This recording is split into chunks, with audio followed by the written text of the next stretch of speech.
This recording is protected by copyright.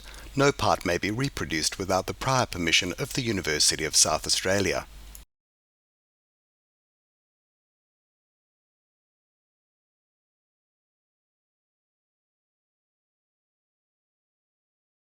Good evening. My name is Jacinta Thompson and I'm the Executive Director and Events and Exhibitions Producer for the Bob Hawke Prime Ministerial Centre.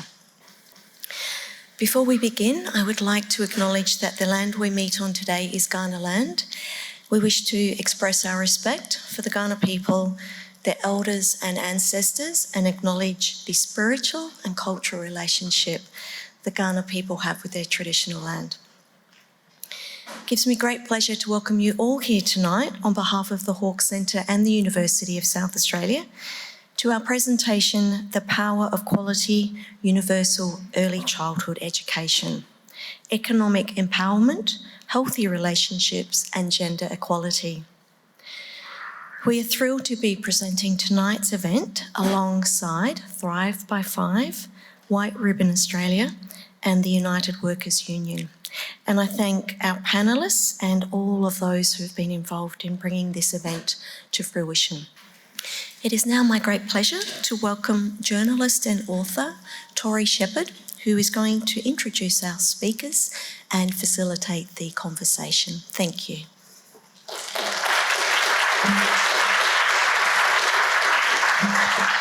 Thank you so much, Jacinta. So I'm going to introduce each of the speakers. They will talk for about 10 minutes and then we'll have a Q&A session after that. So to begin with, the Honourable Jay Weatherall. He's the Thrive by Five CEO. You may recognise him from former roles such as the Premier of South Australia. And I just always remember you taking it to Treasurer Josh Frydenberg, in which I think it was one of the best political burns since Paul Keating was around. So thank you, Jay. Thank you, Tori. Thank you, Tori, and thank you, Jacinta, for the welcome. And it's a great privilege to be here at UniSA, but also amongst this stellar panel. I'm so proud to be here with Rosie and Joe and of course, Brad. So it's wonderful. I want to speak a little about the importance of the early years and really located in some of the neuroscience, which is relatively new, about 30 years old, but which really shapes the importance of this. And I think it's appropriate that we're in a tertiary institution to be discussing this because this touches an extraordinary number of disciplines. It includes health sciences, economics, developmental psychology, education, and other social sciences, and of course, the economy and public administration. So it's a profoundly important set of ideas that crosses so many disciplines. And it's possibly one of the reasons why it's actually a challenging issue to grapple with. The exponential growth in knowledge of the neuroscience and biological sciences has actually demonstrated to us that brain development in the early years can set trajectories that really set up our life course. So this new understanding, relatively new understanding about early childhood development has enormous ramifications. The development of the brain and biological pathways in this period, in the first 5 years, influences health, learning and behaviour for the rest of the life course. So this is profound. Yet in this early period, we see government responses and government services that are not consonant with the significance of that period. So we see a series of service systems which are fragmented. We see services which are expensive and difficult to access, which put real pressure on families at a time when they're carrying out this most critical role in the lives of children. And the way in which these pathways are established is through experiences, high-quality experiences for children which shape their brain development. And once upon a time, we used to imagine that a child's brain would develop through some sort of genetic endowment along some chronological pathway. But now we know that the endowment of billions of neurons and the synapses that connect them is something which is switched on through experience. So high quality experiences create the pathways which create capability.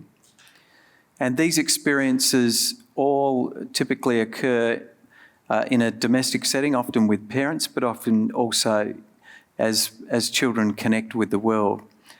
And so this brings into play the quality of the experiences that are provided, these early learning experiences. These connections can be profoundly affected by the environment that actually surrounds the child and the family. So highly stressful environments create the release of cortisol, a stress hormone, which strips out the capacity to make those connections.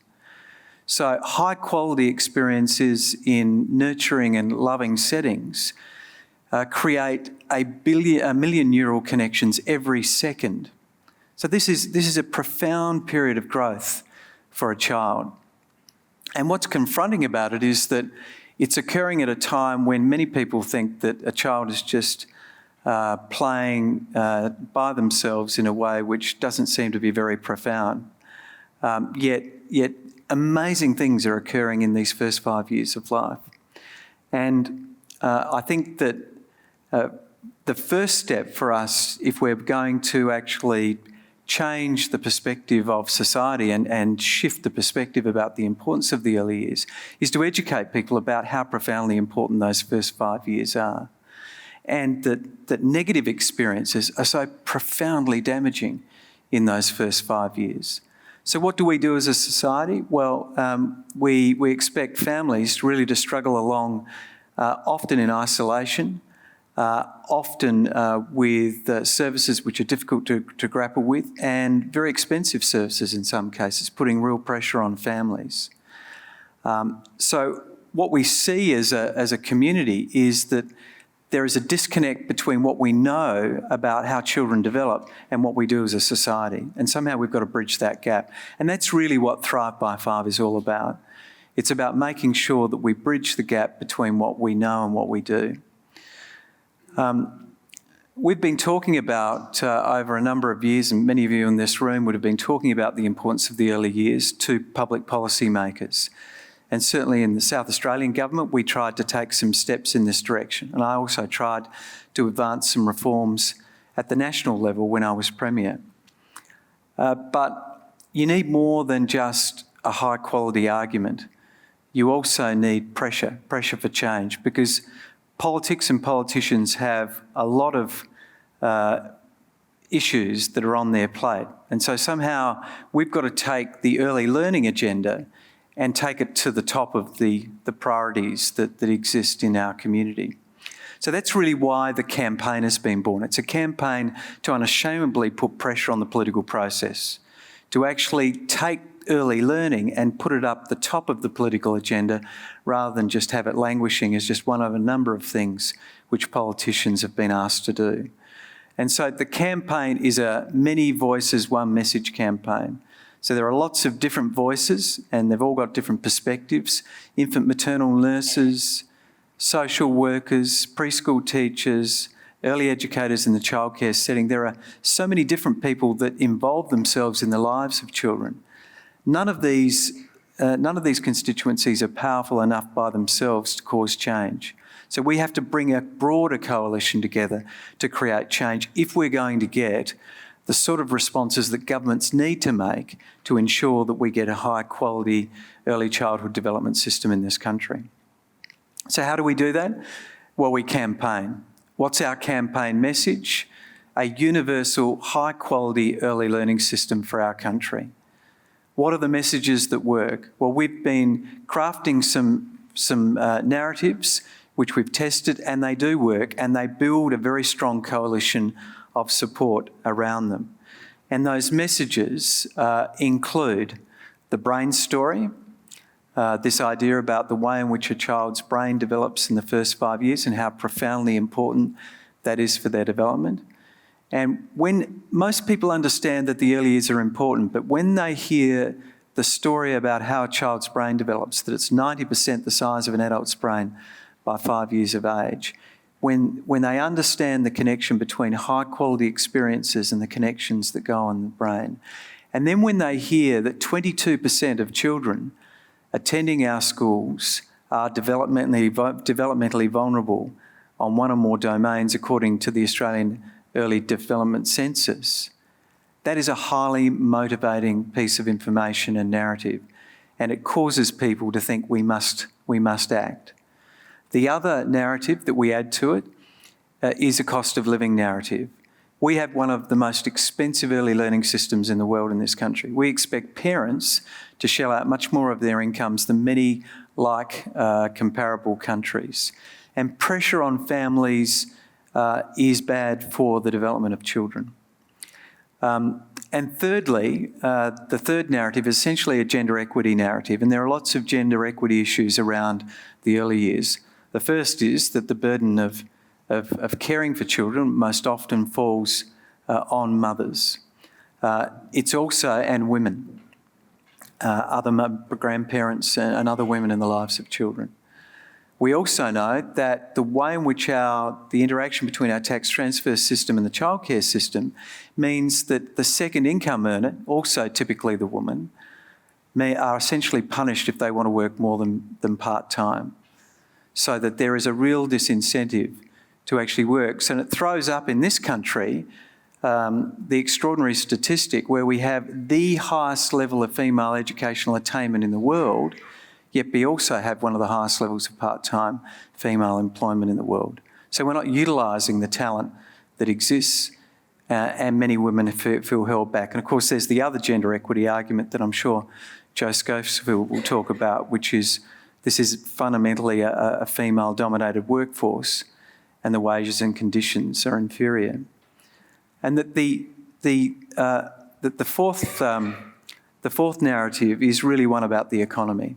That is that all of these factors, the development of the capability of children, the cost of living pressures on families, and the economic disempowerment of women through the way in which the system works, all adds up to, if you get this right, a massive benefit for the economy. So that the drivers of economic growth, participation, population, and productivity are all profoundly affected by investment in the early years. You cannot get a better return than investing in the early years. So if you're worried about the prosperity of our nation, you want to lift the general level of capability of our citizens. You want to make sure that our most talented citizens can participate in the workforce. And you also want to make it a place where it's attractive to have children. A place where families are making decisions to have children because it's a great place to grow up and be a kid, but it's also a great place to be a parent. So they're the narratives that we're running. We have a campaign. It's called Thrive by 5. Thriveby5.org.au is the campaign website, and we're encouraging people to join and stand with us as we campaign for a first-class, high-quality, universally accessible early learning system for our children and for our nation. Thank you.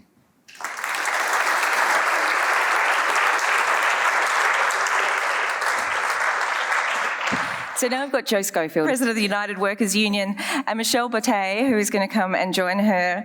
She's an early education teacher. So Michelle, if you want to come up as well. Thank you. Thank you. I'm Jo Schofield. I want to acknowledge the traditional owners of the land and pay my respects to elders past, present and emerging.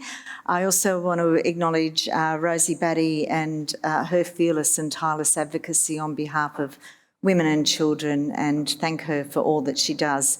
It's truly fantastic to be here to see this intersection of people and organisations coming together to address what today must be our biggest challenge: to achieve equality, empowerment and freedom for women and children so they can live lives that are safe, valued and free from violence and abuse.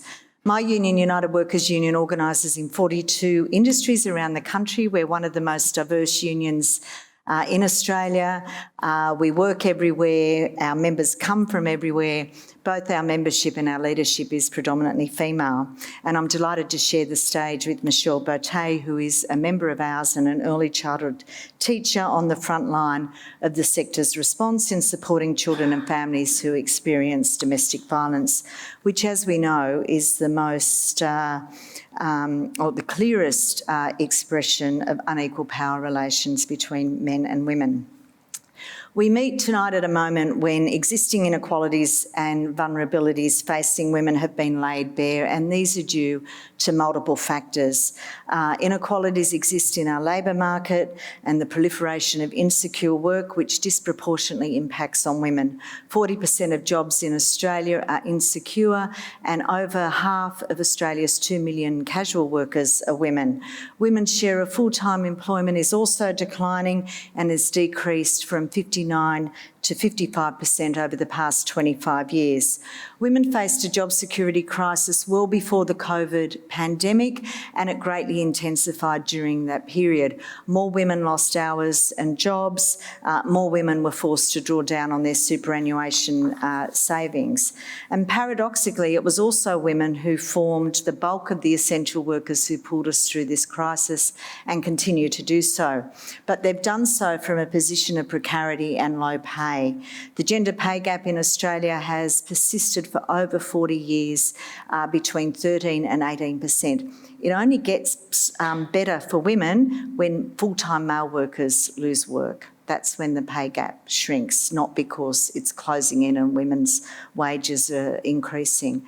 So addressing this crisis in insecure work and achieving equal pay for women must be central in our response to empowering women. We know that women's economic insecurity is also a key driver that keeps them trapped in unsafe and violent relationships. Vulnerabilities for women also exist through attacks on our public and social and community services. These have been worn down by decades of privatisation and marketisation. In early childhood education and care, a sector that began as a voluntary sector, moved into a community-based sector and has now shifted to a largely market-based model, which is highly regulated but increasingly expected to compete and operate on market principles. The market model for human services like early childhood education perpetuates inequality in many ways. Firstly, and this is a whole other topic that I won't dwell on, market-based models are essentially patriarchal. They entrench historical gender inequality by valuing men's work over women. And nowhere is this more clear than in early childhood education and care. It's a sector that relies on a committed, professional, 97% female workforce who remain one of the lowest paid professionals in Australia. Educators earn 1/3 less than men doing comparable work with qualifications in male-dominated sectors. Secondly, markets value profits while education and care exists to provide a social good. The market looks at services through the lens of costs, whereas the sector and educators look through the lens of investment. And we see the tensions between those two models play out in the sector every day. We see it in the view of government that uses the sector only as a tool and an economic lever to boost national productivity. And this compares with the emphasis of educators for universal access to care for every child and every single family for the reasons that Jay outlined.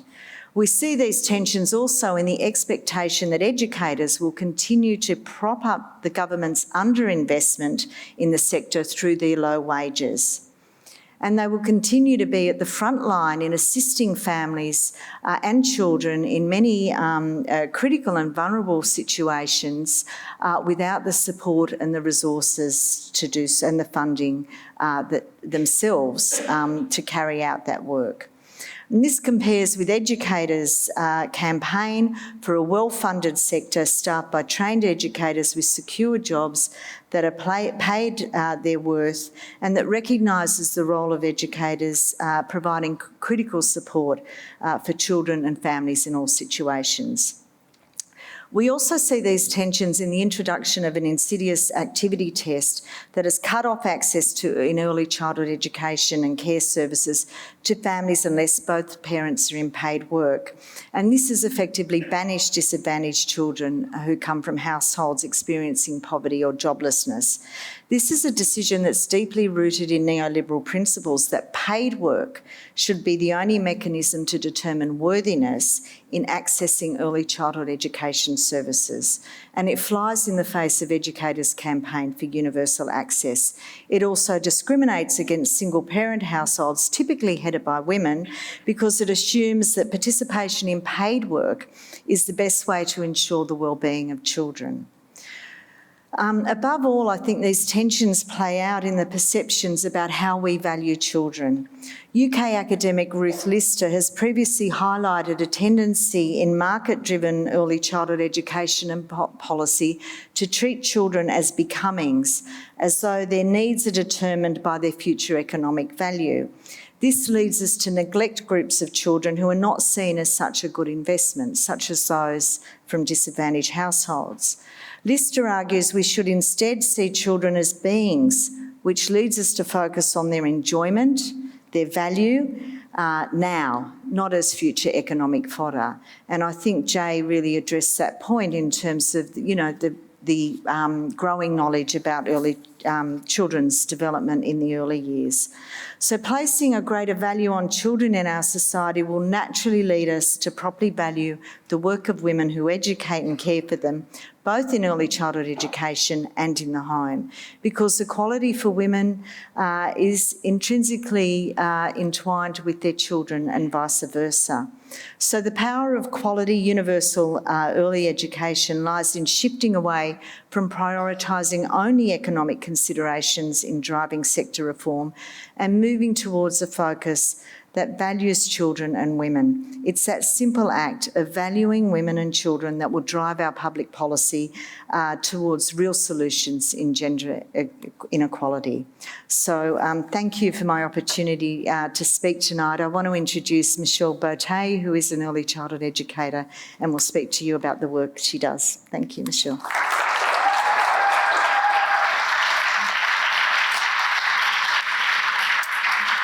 Thanks, Jo. Hello, my name's Michelle Beauté, and I'm a proud United Workers member and an even prouder early childhood teacher who's been working in the long daycare setting for over 20 years. It's an honour and a privilege to be here today to share my perspective amongst such distinguished and knowledgeable panellists. The reason I'm here is to address the power of quality, universal early childhood education on economic empowerment, healthy relationships and gender equality. Within my setting, I'm lucky enough to work for a non-profit organisation who invest in enhanced programs and service models to ensure vulnerable children and families have opportunities to maximise their learning, development and wellbeing, the things that Jay was talking about, making those connections. I'll just go through some of the programs. It's just only a small part of what the service where I work do, but really important parts of what we do. These programs include echo centres, which across 40 communities address vulnerability by offering enhanced multidisciplinary approach to early learning and care. We also have a social inclusions program called Family Connections, which at its core reinforces that children's learning abilities are enhanced by the quality of the relationship they hold with the educators and family. Talking about those connections in the brain, that's what that's all about. The third is Family Connections, community connections, which help individual centres by facilitating vital links between our families who are experiencing vulnerability and community support services and organisations. And finally, they provide specialised support and targeted resources to assist each centre in addressing the diverse needs of the children in their community. But, and there is a big but, unfortunately, this process and approach is not universal. And not all organisations make this kind of investment in supporting vulnerable children and their families, as our outsourced system of providing early education offers no incentives, exactly what Jo was talking about. This needs to change, as these strategies, programs and most importantly our experience helps educators develop skills and practices to be the experts in identifying vulnerability and trauma-affected children and families. We are often the first place they might feel trust, safety and connection. And it only takes one connection. Our role in supporting and often facilitating other health professionals is something we take very seriously, and it's second nature. I have seen firsthand how relationships between families and a centre can change the learning outcomes for children, the mental health, financial hardships, and even the careers of women. This year, we've had 2 sets of twins join our centre, both vulnerable and at risk, and both who illustrate the power of a quality early childhood education and the difference it can make. I'm obviously leaving out names, but these are 2 cases from the beginning of this year. The first family was a walk-in who had no family support and were seeking care for their 12-week-old twins for 2 days a week. That's all they could afford. On their first visit to the centre, staff and the director could clearly observe that a mother who was sleep-deprived, stressed, anxious and seeking connection. As trusting and safe relationships were built, the family was encouraged and assisted to apply for free childcare through Child at Risk, initially for 13 weeks and then another 6 weeks. And this has meant now that the twins can come every day, and the outcomes for both the family and children have been enormous, with both parents being able to return to work and the twins developing routines and rituals for successful development. The second family was referred to us by a CAFS nurse, as the twins aged 6 months both have unique medical conditions that put them at risk, and their mum also had severe mental health issues. DCP was involved, and this was communicated before their transition to the centre. The director and room staff have been crucial in the formation of very successful primary caregivers for both the girls to ensure their consistency and continuity of their care and relationship with their family. Support has included inpatient treatment for the mother, medical training for all the staff to cater for the twins, and a shared understanding around healthy environments, which has led to better outcomes for both children and families. And it's really wonderful for me to be here tonight to share some of those cases with you, but there is a catch-22, and it's a big one. Time in this sector has shown me that it's often those educators who themselves have experienced trauma or violence for whom families and children are drawn. In quality settings, connections and support is then given, but what is most forgotten and overlooked is these educators themselves that may receive no paid domestic violence leave and can be paid as little as $24 an hour.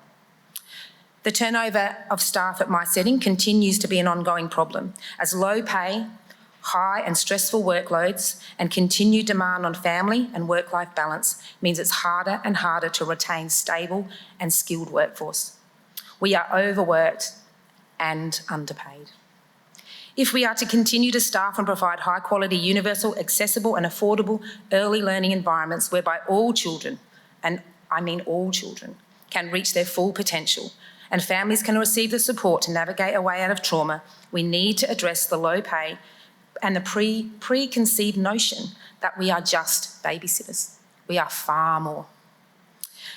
We are teachers, we're friends, we're mentors, we're social workers, we're psychologists, we're nurses, and the list goes on. And we need to be recognised as such. The job we do is so important, as Jay said. This recognition needs to come in the form of professional pay, systematic programs, funding and training for the whole sector. Thank you.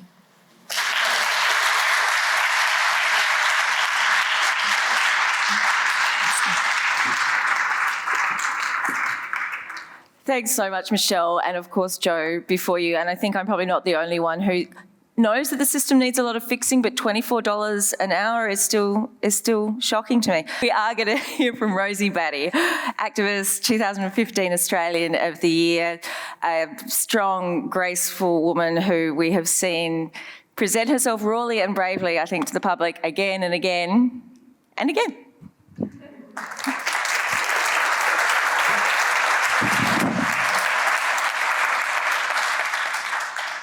It is so nice to be here in Adelaide. I have spent a long lockdown in Melbourne. I haven't been let out for long and I don't know what to do with so many people. It's actually a little while since I've spoken behind a podium as well, and I'm gripping. But it's really nice to see familiar faces. You've always made me very welcoming. I've spoken at many events in Adelaide, and this is an incredibly important event as well. And you may wonder about my connection, really, and how come I can come to be here to support this. Well, it's 7 years now since my son Luke was murdered. 7 years I've been campaigning to see women's violence towards women and children become more of a mainstream understanding of what a significant issue it is across our society. We still do have 1 woman a week being murdered, and unfortunately, as you well know, we still have children killed also. The statistics are overwhelming. It makes you really wonder what we can ever do to stop this. But there are many of us who work within this area that know violence can be prevented, and this is the vision that we have. And it's incredibly important that we look at how can we change this, and we can't start early enough. And when we look at the important role of childcare, I was that single mum, bearing a financial burden of my own, bringing up my own child, juggling work. It is exhausting. My son Luke was in childcare from the age of 4 months. The degree of trust you have in leaving your small baby and toddler in those settings is enormous, and you develop great trust, mutual respect, and real appreciation for the work that they do. It's an utter joy when you see kids playing and learning, and when you drop them off and they're happy to go. And every day I'd drop Luke off, and every day I'd pick him up, and I knew he was safe. And I knew that sometimes, for some kids, that is their safe place. And when Michelle was talking about the connections that those little people make that can really dictate the rest of their lives, because home may not be safe, it may not be that place. And as Jay was saying, this is where the impact of trauma, where violence within the home does significantly impact children, and we know that 1 in 4 children are impacted. So from my perspective, childcare does play an incredibly important part in the opportunity to identify children at risk, families that are vulnerable, as they indeed may be the only social contact an exhausted, worn out and socially isolated mum may have, where recognised signs can be picked up and support and the right direction can be shown. It's in critical importance. But one of the things that I see as a significant importance is I think we're more and more understanding that our toxic masculinity and rigid gender stereotypes really don't serve us well. And we really have to look at how we respect each other as parents, as friends, as work colleagues, as members of the community. And we can't start early enough. A child is learning before it's born. A child is learning from the moment it opens its eyes. And today we had the privilege of going to a childcare centre, and I have not been in one for a few years. And when you see the different colours and cultures and backgrounds of all the children playing together, you realise they weren't born with racism. They don't grow up with discrimination. It's somehow learnt and shown to them as we model those behaviours. And so I see how important it is on this journey as we change towards a more respectful society where violence is less likely to occur, as we value young women and women as equals. Now, I don't want to go over my 10 minutes. I'm a bit scared about looking at Brad in case he's rolling his eyes and telling me to wrap up. So I'm not going to look at him. But what I wanted to share with you, I uncovered these couple of little letters that Luke wrote. He was only 9 at the time. And I just want to demonstrate here, this is a little boy. He was only 9 and he was 11 when he was killed. And he shared with me he'd written a letter to a girl that he loved. And could I post it? And I said, well, maybe you'd like to share the letter with me, because I was a bit worried about what it might contain. So I want to share this very respectful letter. And we may wonder, this 9-year-old little boy, where he got this from, how he knew where to find the words. I think you'll laugh along with me in some ways. So it's, hello, Taylor, or Mrs. Walsh, or Mr. Walsh. I have loved you or your daughter for some time now. And it turns out 2 other boys I know like her, maybe 3. But I'm going to tell them about you, tell you about them and me first. No, them and me. First we have Isaac. Isaac is a girly type of guy who combs his hair for 20 minutes a day. He watches TV every morning to be late for school. He thinks it's cool. Then it is me. I'm Luke. I'm an active, funny guy who can do a perfect cartwheel for a boy. I would take care of Taylor as long as I live. Then there is Lockie. He's like me, but I'm faster. I'm faster than everyone.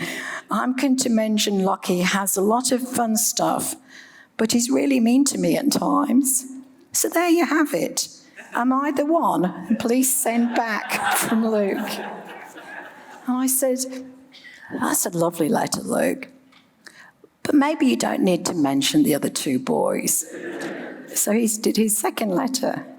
And his second letter said, hi, Mr. Walsh, Mrs. Walsh, and Taylor. I love Taylor. And 3 other boys like her, but I like her the most. I'm going to tell you about me. I'm a sweet boy inside, and I am an active, happy boy with a lot of fun, active stuff. I'm sorry if this has made anyone angry, but please send back. I can do a great cartwheel for a boy, and I will take care of Taylor as long as I live. From Luke. So, where do we get the ideas of our roles, who we are, how we act, what's cool, what's good? You know, this is a 9-year-old boy who was already on a pathway of understanding what he wanted to reflect like in a relationship. So we can't start early enough. And this is how we stop and change violence towards women and children. But it's a long-term generational change. Thank you.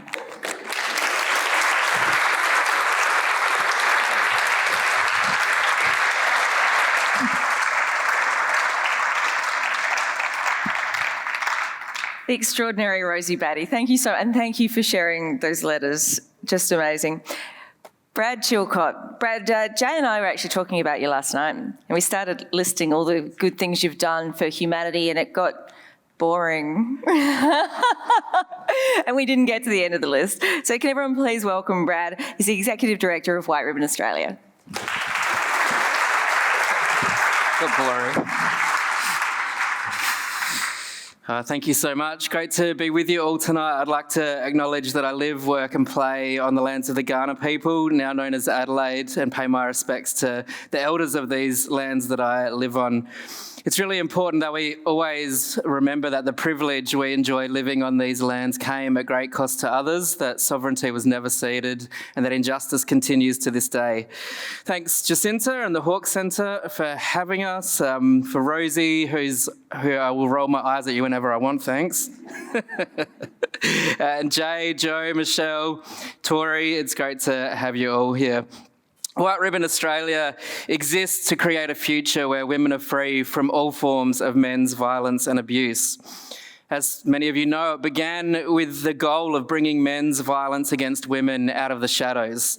Working alongside the incredible female activists who had worked for decades to get gendered violence on the national agenda.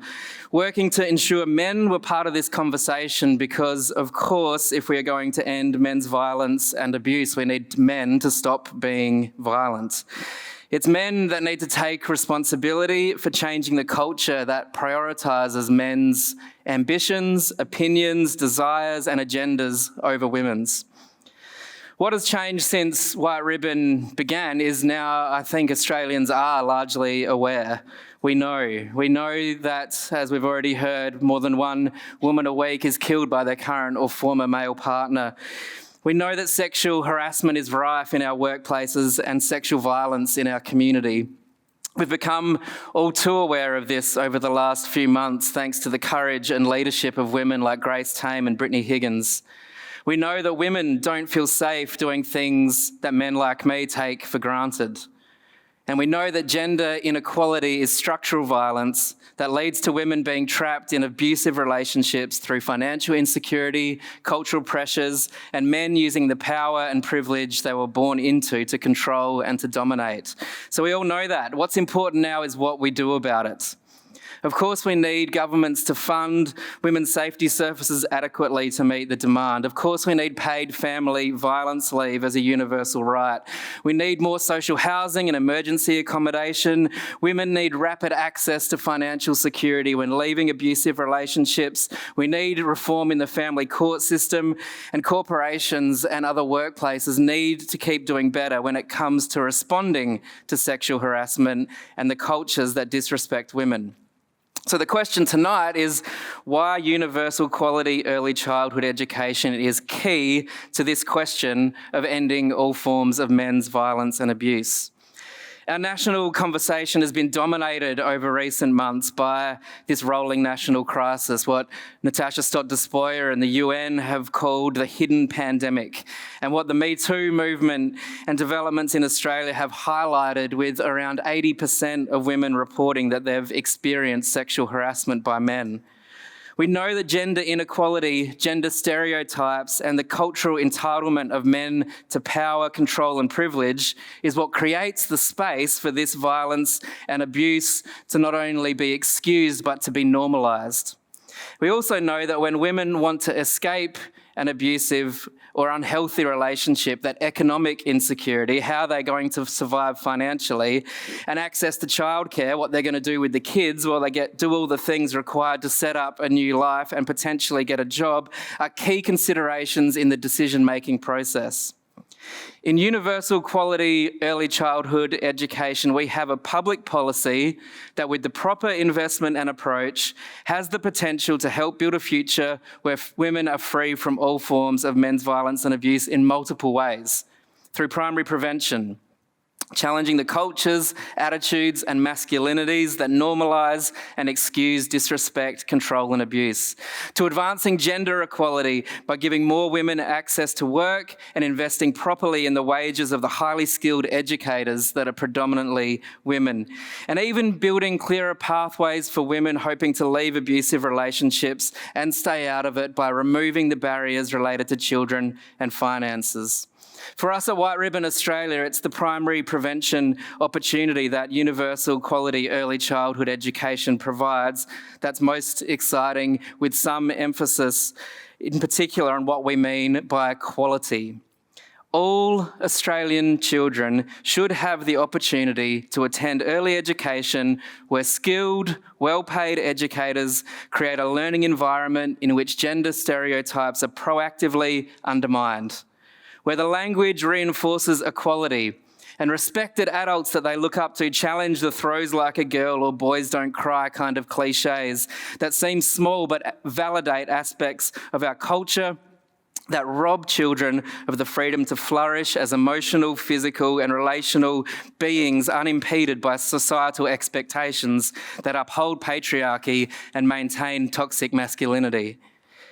At the time when children's emotional and relational neural pathways are being forged and they're gaining an understanding of how people relate to each other, the years between 0 and 4 are an excellent opportunity to set new social norms, modelling and teaching alternative truths to those that have been handed down for generations, influencing attitudes before they become entrenched, especially around gender and sexuality, is true primary prevention of men's violence against women. We know that Australia needs a new normal, a normal where sexual harassment is never excused or laughed off, where boys will be boys means boys will respect women, understand their privilege and know how to hold it well, who share power equally in relationships and recognise that sex on demand is not their birthright. We need to normalise the idea that no man should control their partner's decisions about career, faith, social life, reproduction, finances or ambition, and that coercion and abuse are never part of any healthy relationship. We need a future where girls and boys know what behaviours are acceptable and unacceptable in a relationship, to recognise when they're being disrespected and degraded, and then to normalise not putting up with it. Early childhood education provides an opportunity to promote positive and lasting attitudes about gender equality, and even more importantly, to instil fresh new social norms, different expectations about what it means to be a man or a woman, and for this to be established from the start rather than hoping men will somehow unlearn their worldview and inherited attitudes later in life. Imagine that we took seriously enough to truly invest in changing the fact that 1 woman a week is still being killed, that there's almost no woman without a story of sexual harassment and discrimination, that women's safety services are forced to turn away women experiencing abuse so they can focus on the highest risk of murder cases with the resources they have. Imagine if we took seriously enough that this is caused by gender inequality, gender stereotypes, our learned sense of entitlement, and the gender roles and relationship behaviours we've been modelled. And then imagine there was a public policy that we could invest in that could start to build the new normal we need, while also making it easier for women to leave unsafe relationships, find employment, and gain financial independence. Well, happily enough, there is that public policy. That's the power of universal quality early childhood education, economic empowerment, healthy relationships, gender equality, and more women being able to find freedom from abuse. We don't need to imagine, we only need to act. Thank you.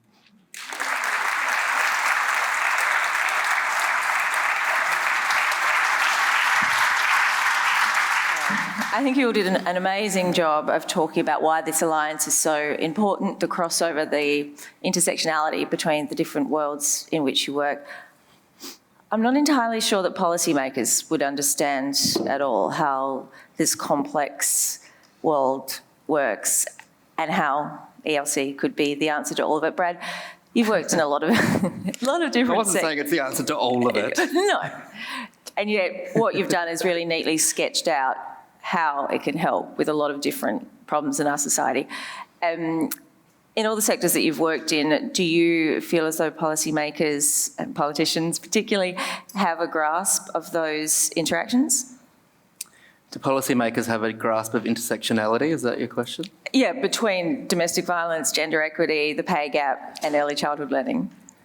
I think there's broad understanding of the intersectionality between gender inequality and men's violence against women. I think probably not the deep understanding of how those years between 0 and 5 can have a long-term impact on changing the culture.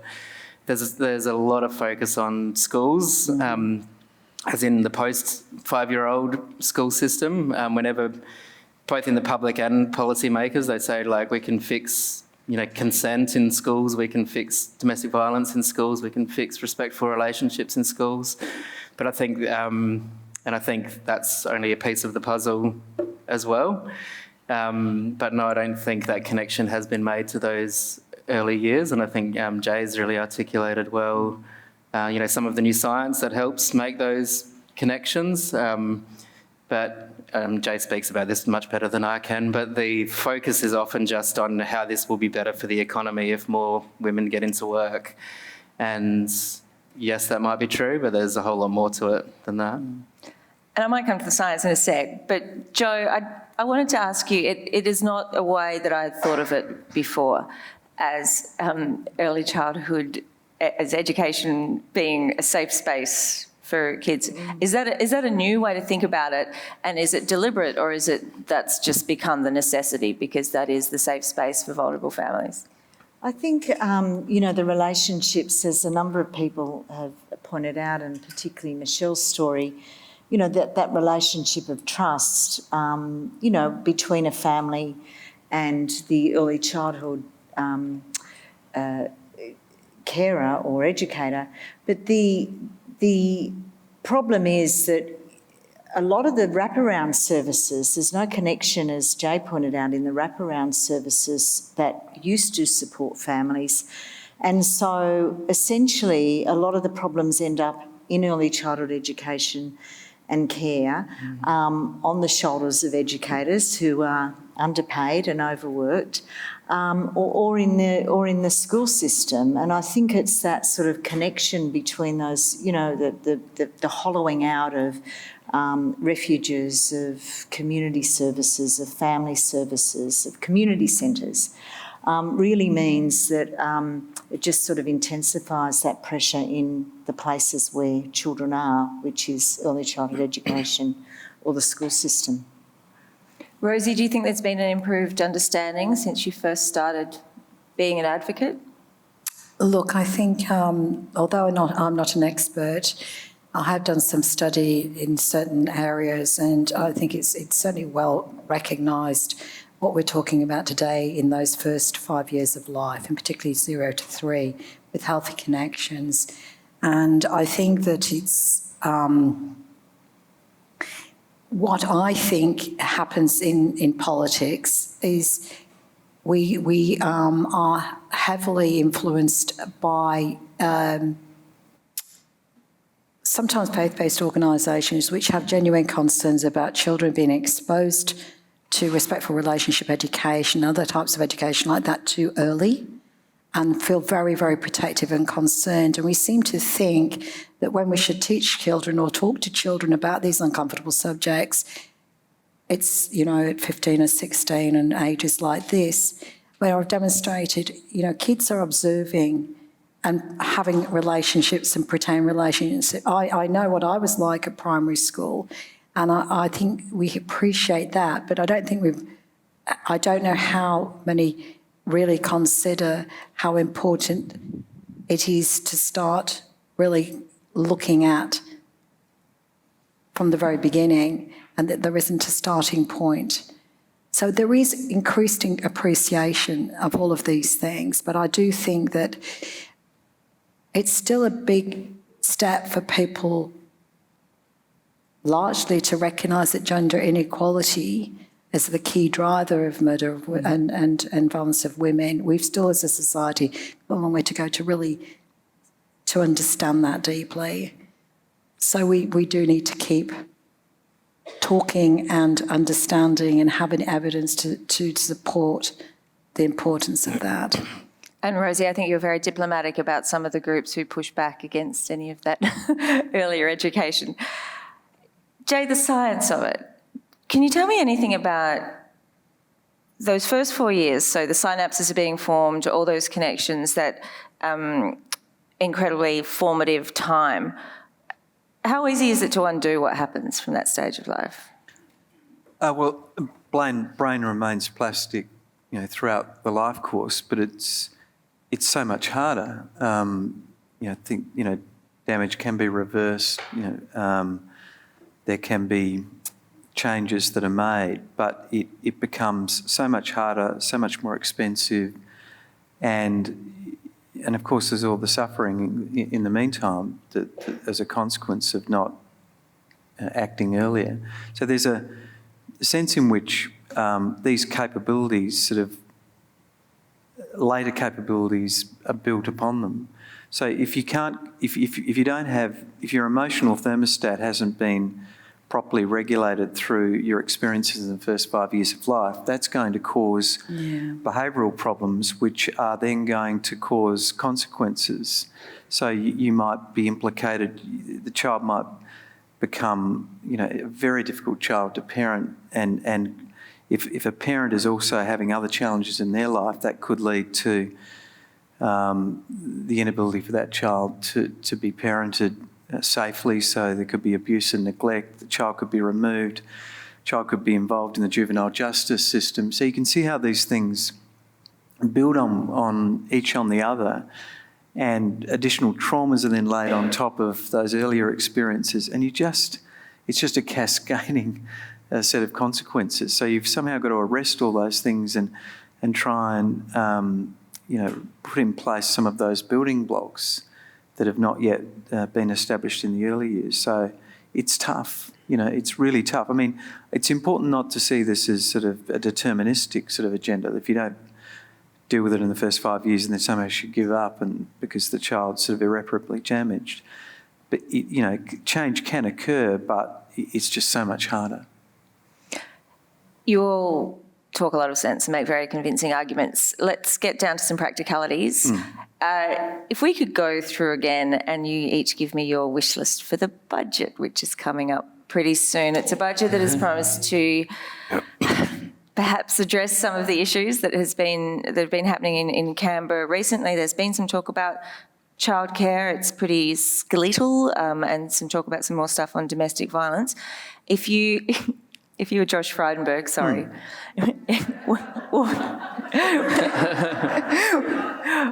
What would you do in the budget? Well, I'll tell you what we've asked him to do, and this is what I think he should do. I think it'd be in his interests and the interests of his government.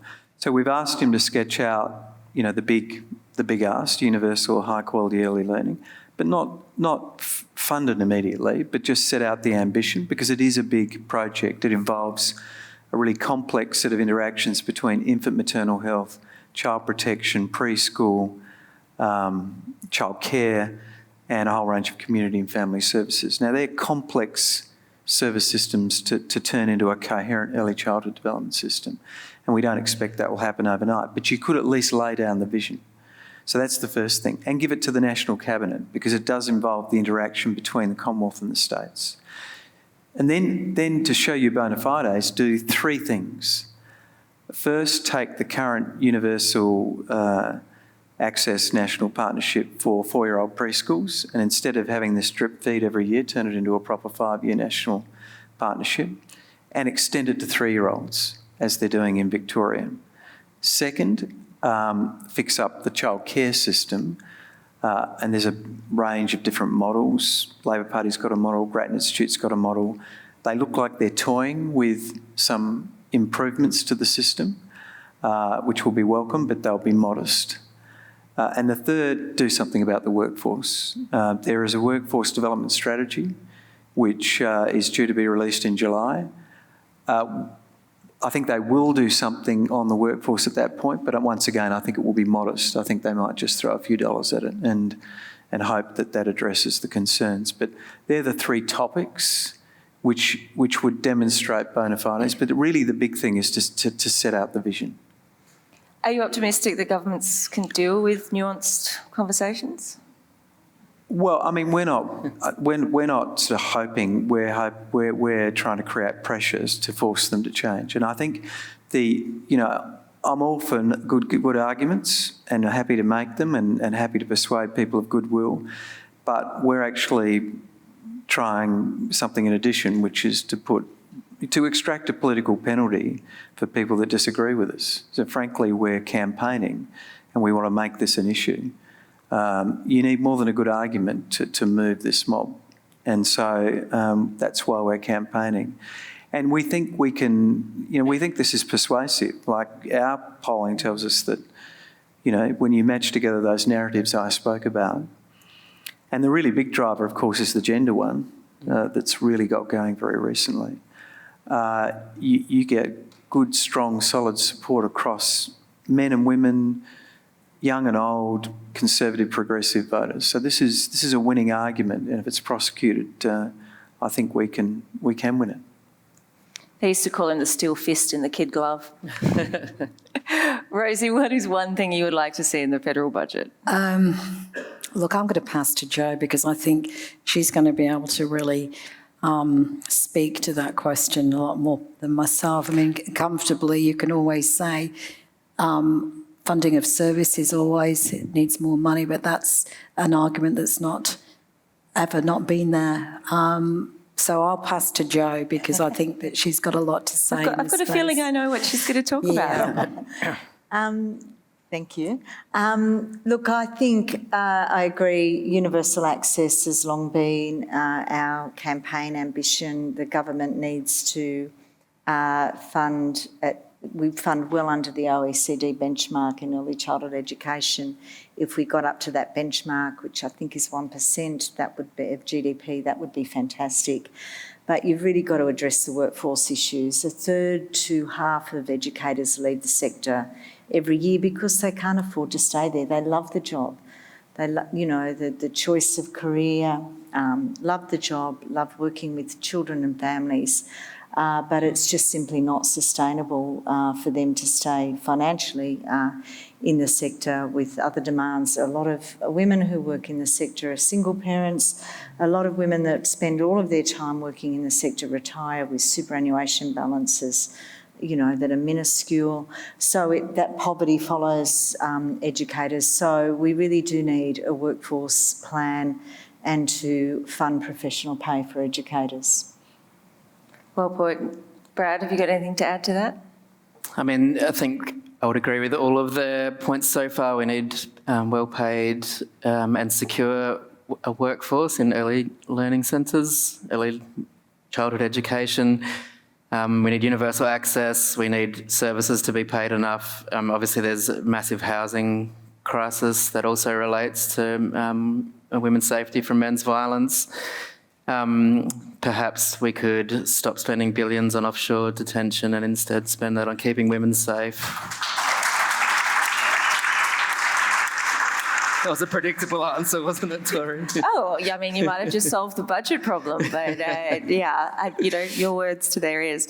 Can we broaden it out a little bit? I guess we've been talking particularly about vulnerable families, but we're also talking about gender equity and about, changing attitudes and removing stereotypes really early. Brad, if you're a parent and you're sitting here going, I didn't realise that all of this stuff was happening in my kid's brain at such a young age, and I'm worried that I've perpetuated this stereotype, that I've used this language, not even necessarily abusive, but just more on that stereotype field. What is something parents should do to make sure that they're bringing their kids up in an equitable way?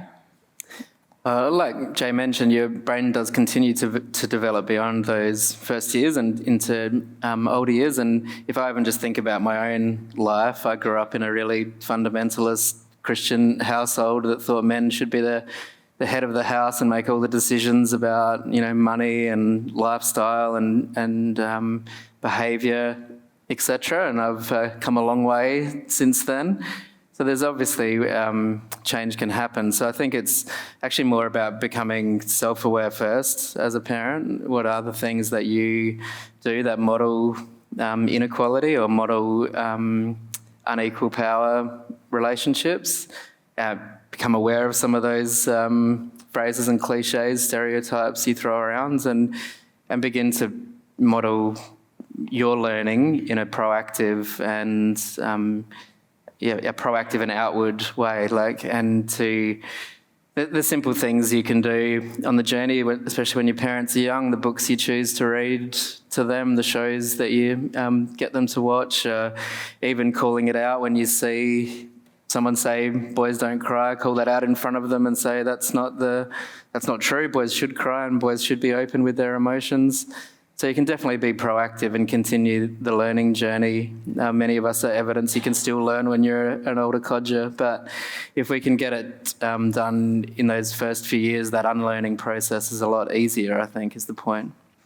Can I ask you a personal question? And you can, give me some kind of secret signal if you need me to stop.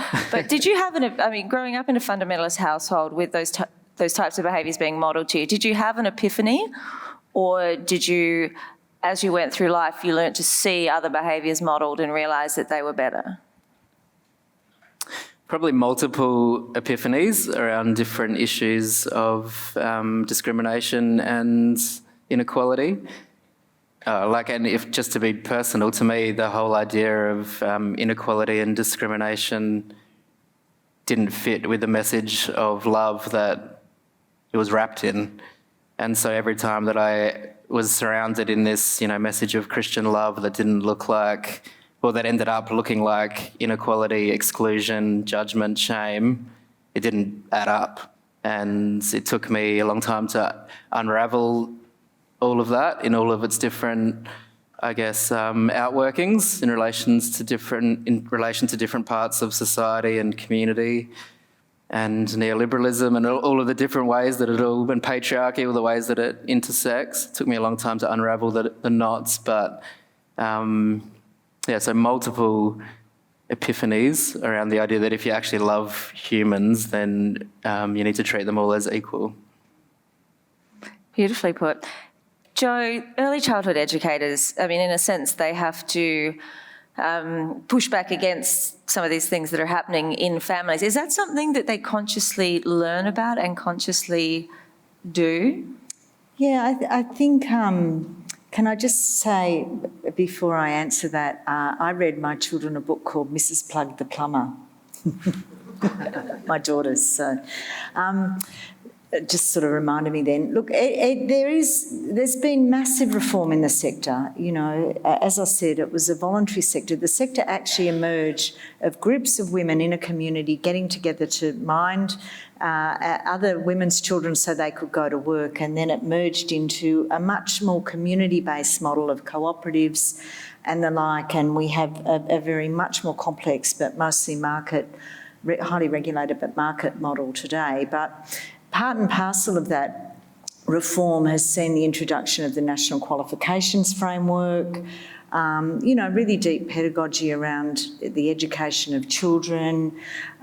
We just won programming time in Good Start through a long enterprise bargain, because all educators have to program and record. So there is a lot there. There's a lot of deep educational content there. And I think... the sector has really transformed, and all of that has happened. What hasn't happened is the pay of educators hasn't kept out. So we've had these reforms around the National Qualifications Framework, but it didn't follow that once the professionalisation of the framework happened, that the pay would be professionalised as well. Rosie, is it unfair that educators have to provide the safe space? Sorry? Do you think it's unfair that educators have to provide that safe space? So it just seems as though I don't know that it's not we're unfair. burdening them beyond what they should be burdened with in that job. Look, I think if you look at the commitment and passion that any professional goes into, whether it's at a secondary school, whether it's at a primary school, whether it's early education, you go into it as a profession because you love children and you want to... Your profession is about the children. So the fact that it also happens to come with different things that you also juggle as part of that role is what I would think is embraced as an extension of that child and its well-being and the relation you build with parents. And I can see Michelle nodding, so I'm encouraged to say further. I think it's a fairly obvious thing that when you are working intimately every day with a child, sometimes from what time is the centre open? 6:30 in the morning I would drop Luke off, and sometimes I'd be picking him up at 6 o'clock at night. Sleeps, breakfast, lunch, midday meals, their nutrition, the way that they eat, their nappy changes, anaphylaxis, allergies, behavioural issues. They deal with all of this. And it's incredible every day. And then you've got the different behaviours with the children and the way they engage and interact with each other and how they learn to respectfully learn. They can't always have their own way. They do. I mean, Luke was one of those kids, always first, because he was a single child. They have to learn that to fit in, to respect. They do an amazing job. And this is the whole thing. It's not just about putting children somewhere while you go off to work. It's not about that at all. It's about them not just learning, but enjoying what they do and the relationships they build, and they're learning to trust. And as we've said, so for me, it goes without saying that sometimes your kids and their families are going to go through difficult times. It could be because you lose your job. It could be because you have an illness. It could be that you lose your partner or a child loses its parent. Life is tough, and it doesn't matter what age it is.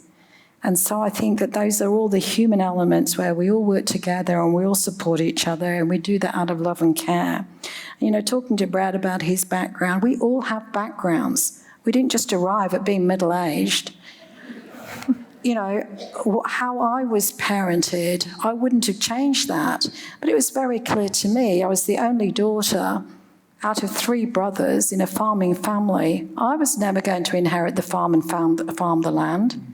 It wasn't important to me to go to college. My brothers went to college and spent their time drunk and didn't qualify, but they had a good time. It was always clear to me the difference between me being a daughter and a son. At that time, I didn't see or go around talking about patriarchy and all these terms that we now use. My dad was a lovely man. He was the provider and the centre of the family. And he has adapted and changed over his lifetime as well. But ultimately, those very gendered roles are how my grandparents were. My grandmother never drove. She never learned how to drive. It was a man's job. So subtly, we shift and change and recognise. And I think that's really about parenting, is being mindful. And I tell you what, your parents will call you out. Your kids will call you out. People of my generation have foot and mouth disease, and Jay, I bet your daughters pick you up all the time. They're smart. Kids and the insight and the wisdom they have, they're smart. If only we would stop talking, start listening to them more, because we can learn an awful lot. If the federal government had done that about their milk campaign, they probably wouldn't have wasted $3 million. So I personally think none of us have got it right. None of us are the perfect parents, but we do our best. And we love our kids, and no one loves them more. And we do every day the best we can by them. And it's not about your kids, you as parents thinking you're doing it all wrong. And, you know, in childcare, they're going to start brainwashing them into being different beings. It's not like that at all. But we're learning about respect, and we're learning about the things that we used to laugh at. And I used to sit with my parents and grandparents watching Benny Hill, the black and white minstrel show, and we could reel off a whole stack of programs we thought were funny, and we would now be highly embarrassed. So we do adapt and change. We get more insight. And I think that that's what we really do, is learn and continue to learn and appreciate. Yeah. Jay, did you have to talk to your girls about the milkshake ad? I don't think it came up. I think that just hit the deck and died a horrible death, didn't it? It moved on pretty quickly. I couldn't actually look at it. It was just, I saw it for a moment, and it was just so cringeworthy. I just couldn't watch it. Apologies if people haven't seen it and don't know what we're talking about. But I can just, even without actually having seen it properly, I know exactly what was in their minds. All these blokes would have said, you can't talk about sex, you know, so they had to use all these weird sort of abstractions, and it just turned into this completely contorted And there thing. were tacos. So you just, they should have, a little bit of honesty would have been helpful there, just actually talking about what was actually going on.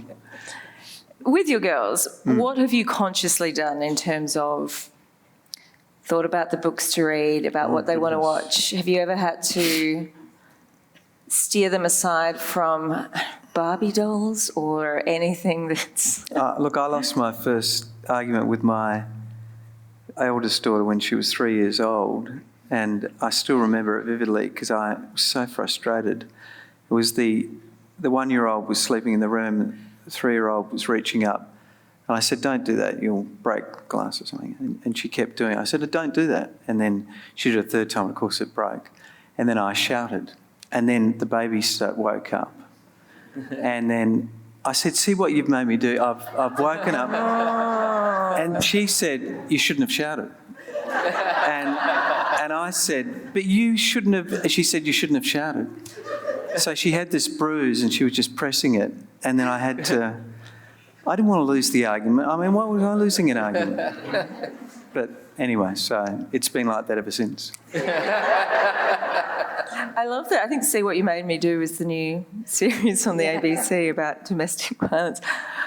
I don't really want to go back to milkshakes, but Rosie, I saw you laughing and nodding your head when Jay was talking about the euphemisms that get pulled out, and I think it ties into that idea of people think some kids are too young, or that you have to use, certain language or really strange metaphors involving dairy products.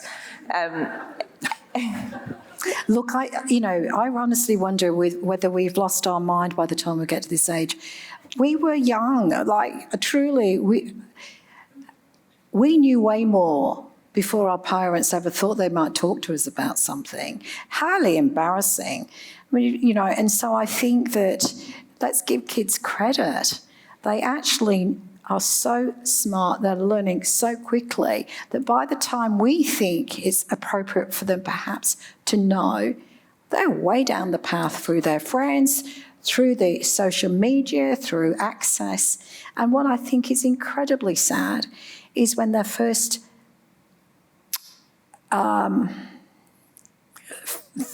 intrigue is perhaps pornography via the mobile phone. And I think that so really it's about recognising that they probably know a lot more than we ever would be horrified to think. So we should respect their intelligence. And yes, it is appropriate to have an appropriate age-related, respectful discussions that are age-appropriate, but I think we're fooling ourselves if we think we should wait till they're 15 and 16. And I think, that letter of Luke's when he was probably 9, he'd already started thinking of wooing girls and loving them and doing cartwheels for them. He got me to deliver a Christmas card to her in front of her mother on one Christmas when every other child had made the Christmas card for their mums. He made it for Taylor. And she was very blushing. But I just thought, so I just think we should be respectful of children as the smart, intelligent human beings they are. And we need to talk to them in language that they get by working with them with campaigns that they can relate to, by consulting with them, talking their language. Brad, particularly coming from the fundamentalist household, and now it is often religious institutions that are saying you can't even mention sex or use the correct biological terms because you'll be implanting the dirty thoughts in their heads. How do you tackle that, considering I'm not sure that science will necessarily change their minds about having those respectful conversations? How do you tackle that? How do you faith communities will continue to do? Particularly the faith-based resistance to talking about sex and using appropriate biological terms? I mean, I guess universal early childhood education sets a certain experience that kids would hopefully all be having as they go through that phase of life, and then consistent, respectful relationships curriculum in schools across Australia. And then, if we are continuing to set social norms in the way that we communicate in media and in general society, that all has an impact. Obviously, faith communities can contradict that in their teaching and household environments, but I think even watching, maybe these are silly examples, but even watching some of the fundamentalist movements I've been a part of or have good knowledge of in my lifetime have moved from saying that, dancing is a sin to, getting down and boogieing, and, drinking is a sin, and now they're all drinking wine. And, so I think that it's more that maybe they're decades behind rather than never going to shift. And so the more that we have collective social pressure on what's acceptable and unacceptable in terms of discrimination and conversation, and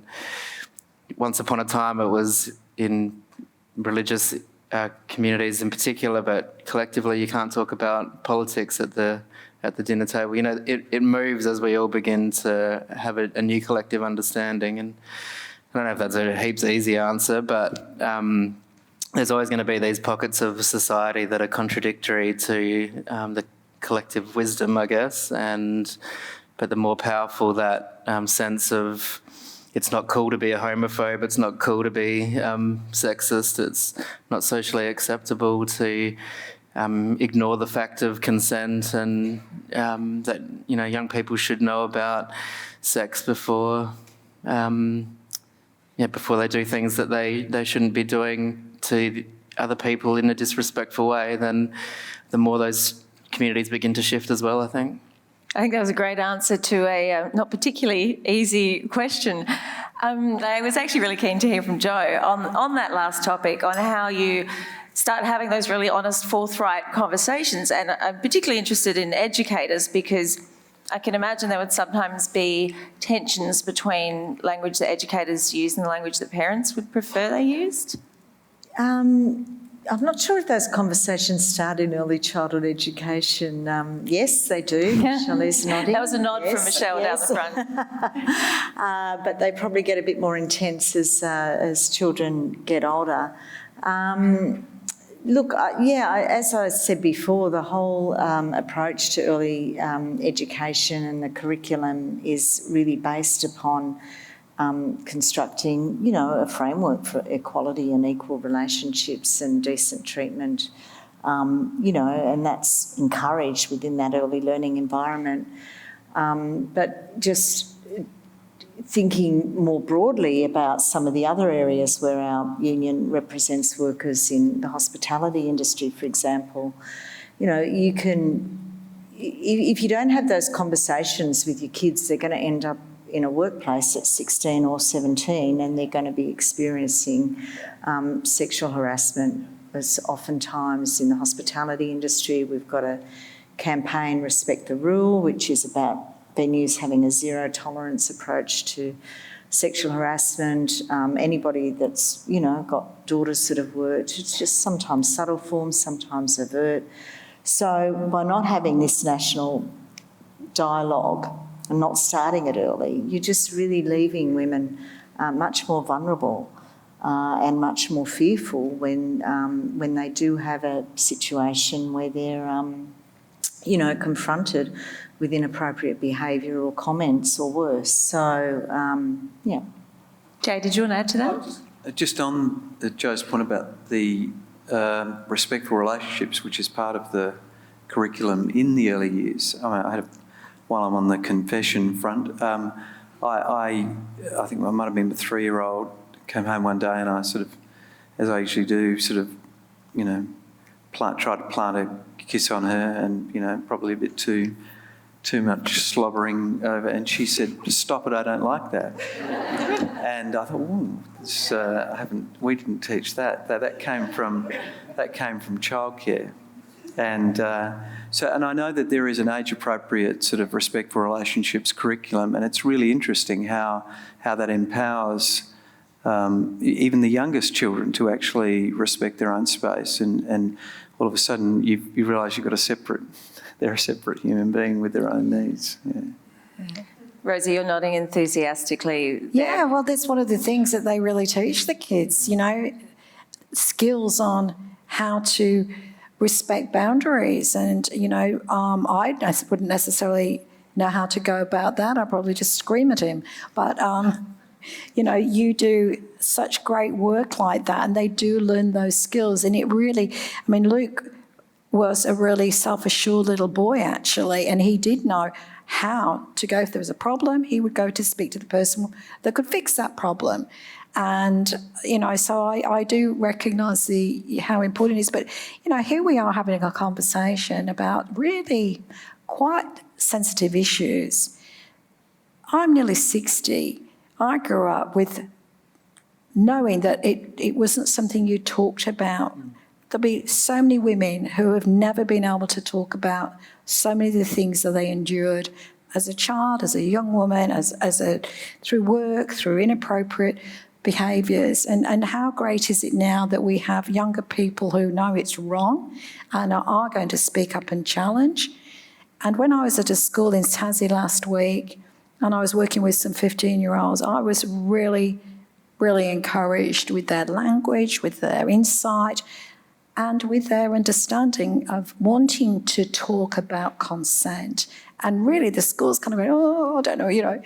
But this whole campaign that's backfired has actually brought up a whole stack of conversations about this issue.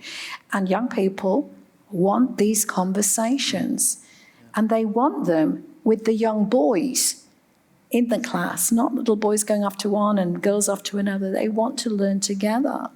And I think it's such a, you know, all these things that we kept quiet about because either the shame or the discomfort, or it's just not done to talk about these things. And now we're talking in ways that you probably never could imagine. Maybe it was the most brilliant marketing campaign ever. Because the hilarity that ensued, followed by the shock at how much money they'd spent on it, certainly did trigger a lot of conversations about how it could be done better, how it could be spoken about better, and how the language could have been better. Thank you so much, everyone, particularly for opening up personally and for, I guess, thinking on the spot about some pretty complex questions. Yeah, thanks, Tori. Thank you. So thank you very much to Jay, Rosie, Joe, Brad, Michelle and Tori. Thank you for your time, commitment. Keep up the fabulous work that you're all doing individually and I'm assuming as a group as well. I think that's really important. So thank you to our wonderful speakers